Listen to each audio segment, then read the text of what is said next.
সময় আমার যে সেকেন্ড অফিসার আছে ইন্সপেক্টর অপর্ণা দেবনাথ, সে তার কাছে একটা খবর আসে যে দুধপুর এলাকাতে প্রচুর বিলাতি মদ একজন ব্যক্তির কাছে জমা আছে, অবৈধভাবে সেটা সে জমা রেখেছে।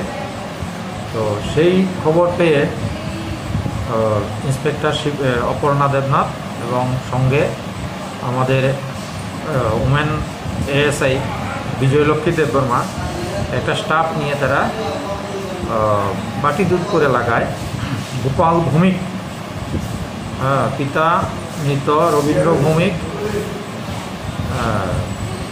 তার বাড়িতে মানে দোকান কাম বাড়ি এটা, সেখানে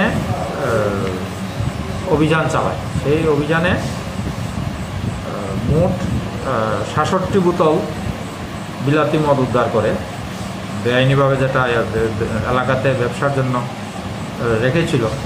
তো এটাকে সিজ করে থানায় নিয়ে আসার ত্রিপুরা এক্সাইজ অ্যাক্ট, এটা আমাদের আছে 69 ধারা অনুসারে এগুলি সিজ করে থানায় নিয়ে আসা হয়েছে। এবং এই যে গোপাল ভৌমিক এই ব্যক্তিকেও গ্রেপ্তার করে থানায় নিয়ে এসেছে। তার বিরুদ্ধে সেই ধারা মতে একটা কেস আমরা পাঠাবো এবং মদগুলিও বাজেয়াপ্ত করা হবে, আমরা সেগুলি কোর্টে পাঠিয়ে দেব।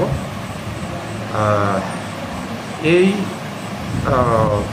অভিযানে এখানে মোটামুটি এলাকার জনগণ খুশি হয়েছেন এবং এখানে এই লোকটা অ্যারেস্ট হওয়ার ফলে এই এলাকাতে অনেকটা স্বস্তি ফিরে আসে। এটা বাজার মূল্য ফরেন লিকার এগুলি আনুমানিক 20,000 থেকে 25,000 টাকা হবে মূল্য হবে। Please subscribe Borok Post for latest news and updates.